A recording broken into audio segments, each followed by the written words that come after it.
This e-presentation will provide an introduction to the role of the trans-theoretical model of behaviour change in relation to exercise.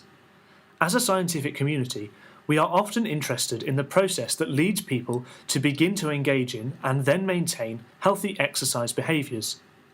The trans-theoretical model helps us to understand the different stages in this process, from not being ready to change, through to contemplation, i.e. thinking about change, and then maintenance, or persisting with the behaviour.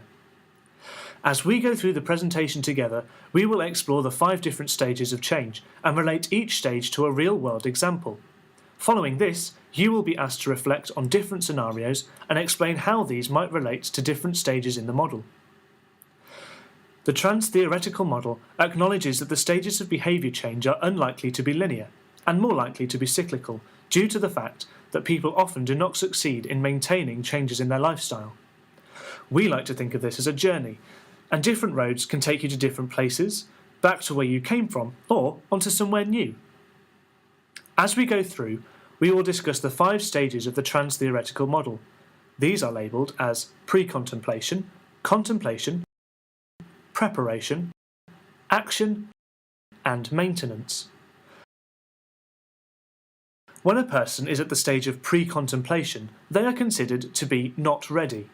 Individuals at this stage are unlikely to engage in the healthy behaviour in the near future, which could be up to around 6 months. At this point in time, individuals are really encouraged to think about the positives and negatives of their current behaviour and why engaging in more healthy behaviour could be adaptive for themselves and others. At this stage, a person might be down about their inability to change or be defensive when encouraged to adopt new behaviours. They are really not prepared to change their lifestyle.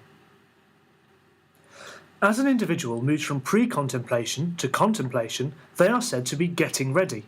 At the contemplation stage, a person has the intention to engage in the healthy behaviour within the next few months, but could remain in this stage for up to 2 years.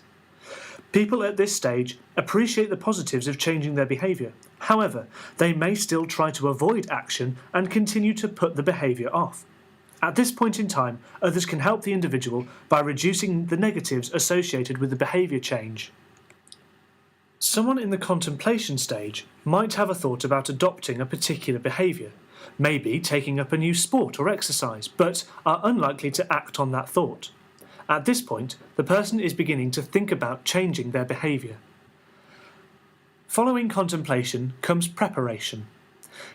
In the preparation stage, an individual is ready to engage in action within the next 30 days.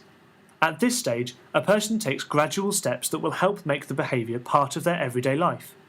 In this stage, it is possible that a person is doing a small amount of exercise but not quite enough to produce major benefits.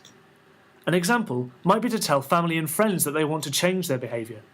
At this stage, a key concern is regarding the individual's competence to do the behaviour and whether they are likely to fail. Being prepared and having a plan of action will help an individual to keep progressing. We might liken this to doing a warm-up before gradually easing ourselves into an activity. We are now at the point where action can be initiated.